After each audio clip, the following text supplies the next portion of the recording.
Hello সবাইকে। ছোটদের অনেক ভালোবাসা, বড়দেরকে অনেক অনেক প্রণাম। আর আমার বন্ধুদেরকে জানাই আমার ব্লগে স্বাগত। হ্যাঁ, অনেকেই ভাবতে পারবেন, মানে ভাবতে বসেছেন আর কি, যে এখনো ঠিকমতো সুস্থ হতে পারলো না, ব্লগ শুরু করে দিয়েছে। না, এটা সেজন্য না, নিজের মনের জোর রাখার জন্য, নিজের জন্য ছোট ছোট কিছু কাজ আজ থেকে করা শুরু করলাম। তাই ভাবলাম যারা আমাকে ভালোবাসে, যারা আমরা ব্লগগুলো দেখতে ভালোবাসে, অনেক অপেক্ষায় থাকে আমার জন্য, তাদের জন্য আমি নিয়ে চলে এসেছি এই আমার ব্লগটা। জানি অনেকে হয়তো দেখবে, অনেকে দেখবে না, স্কিপ করে বেরিয়ে যাবে। তো যাদের ভালো লাগে তাদের জন্য এটা, আর যার ভাল লাগে না তারা প্লিজ দেখো না। তো যারা ভালো লাগে যাদের, তাদেরকে বলবো তোমরা দেখতে থাকো ব্লগটা। সারাদিন আজকে কি কি করলাম, যদিও এখনো আমি পুরোপুরি সুস্থ নয়, কিছু কিছু জায়গা এখনো কাঁচা আছে পায়ের, তো ওই জায়গাগুলো এখনো শুকাতে খানিকটা টাইম তো লাগবেই। কিন্তু তা বলে আমি থেমে থাকলে, এতদিন তো থেমেই ছিলাম, জীবনটা তো আর থেমে নেই। তো কতদিন ধরে আমার জন্য আমার পরিবার সাফার করবে, আমার হাজবেন্ড, আমার বাচ্চাটা, ওরা তো সবসময়ই আমার পাশে আছে, সাপোর্ট করে যাচ্ছে অনবরত, আমার জন্য যতটা পারছে করছে। তো দেখো, ছোট ছোট ঘর ক্লিনিং করে আমি গাছগুলোতে বহুত দিন জল দেওয়া হয় না, তো ওদেরকে একটু জল দিলাম। ওদের পরিচর্যা, অনেক গাছ শুকিয়ে গেছে, শীতকালে অনেক গাছ ছিল। মেয়ের ঘরটা গুছিয়ে নিয়েছি, তারপরেও শুধু মেয়ের ঘর বলে না, মানে নিজের ঘরটাও যতটা পেরেছি পরিষ্কার করে গুছিয়ে নিয়ে, তারপর মেয়ের ঘর গুছিয়ে আলমারি পরিষ্কার করে রান্নাঘরটা গুছিয়ে পরিপাটি করে রেখেছি। রান্নাঘরটা প্রপার তারপরে এখন একটু গোছানোর চেষ্টা করেছি। আগে তো পুরো গজর গজর ছিল। খুব ঘেমে গেছি বন্ধুরা।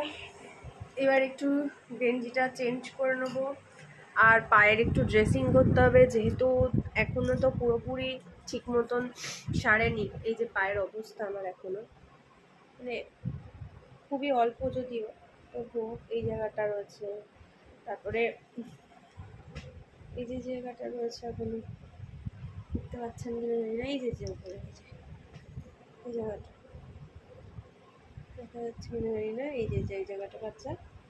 তো পায়ের ড্রেসিংটা করে নিই, নিয়ে একটু ডাল সিদ্ধ বসাবো। আর ভাত হয়ে গেছে, বর করে রেখে মেয়েকে নিয়ে স্কুলে গেছে পরীক্ষা দিতে। আর থেকে তো আজকে একটু ড্রেসিং করা হয়নি। আর সকালের আজকে আমি ঘুম থেকে উঠে টিফিনটাও খাইনি, আমি উঠতেও দেরি হয়ে গেছে, ড্রেসটা চেঞ্জ করে নিলাম।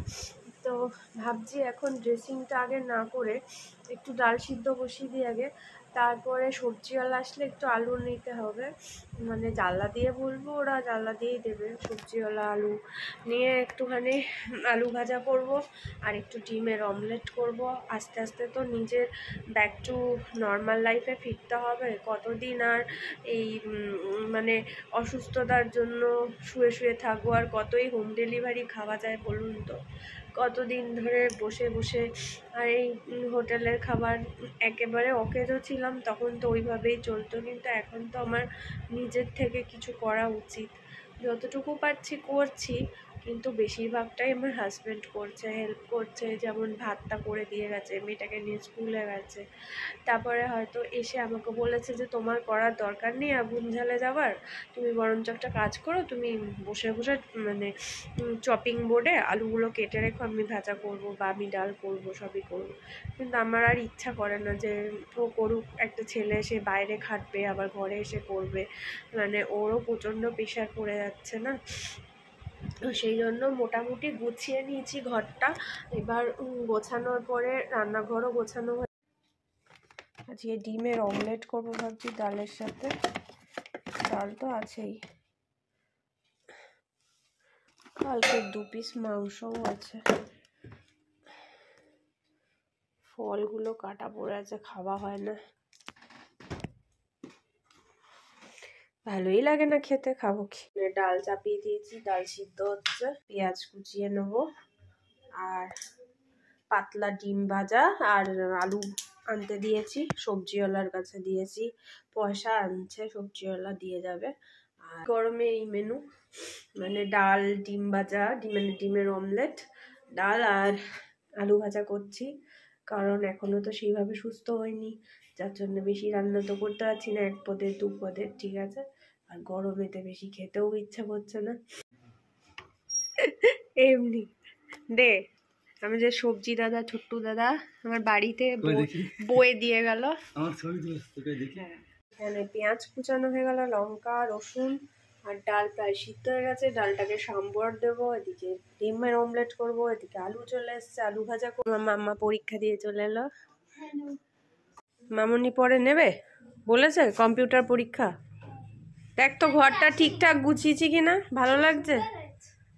আর যা পারি দেখ, এখানটা ফাঁকা করে দিচ্ছি মাম্মা।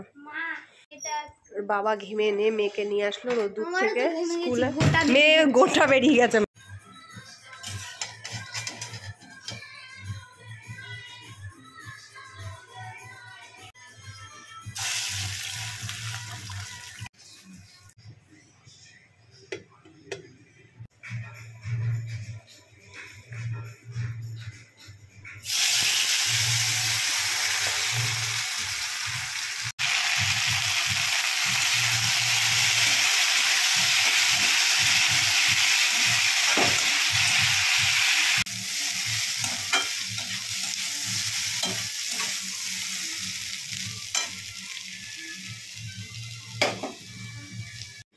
রান্না হয়ে গেছে বন্ধুরা, কিন্তু কেউ এটা বলবেন না যে মেয়েটা স্নান করে না, কারণ এখন আমার রোজ দিন স্নান করা যাবে না, কারণ এগুলো এখন অনেকটা কাঁচা। তো তো খেয়ে দে, ওষুধ খেয়ে ড্রেসিংটা করবো। রান্না তো কমপ্লিট করে নিলাম,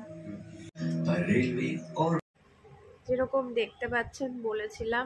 ডাল আলু ভাজা তো করেইছি, আর আমার বর একটু নিয়ে এসেছিল সয়াবিনের তরকারি কেনা, মাছ ভাজা আমার জন্য, স্যালাড কেটে নিয়েছি, একটু পাঁপড় ভেজেছিলাম, ডিমের অমলেট তো ছিলই। তো এই ছিল। यहाँ ढेरों सारी चेंजिंग रूम्स मिल जाएगी। একটু নুন দে না বাবা। माता अन्नपूर्णा देवी ये दुर्गा देवी का एक अवतार है। आप देख सकते हैं माता रानी के दर्शन लेने के बाद आप गार्डन जा सकते हैं, जो না আবার লাগবে না, তুমি এটা রুম থেকে নিয়ে যাও, এটা হয়ে যাবে বাবা আসতে।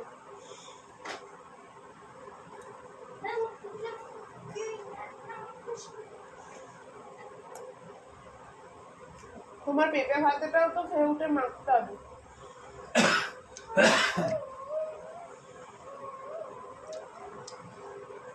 এসিটা পুরিতে দাও না, খুব গরম লাগছে। গরম লাগছে, আস্তে ঠিক হয়ে যাবে, দাঁড়াও।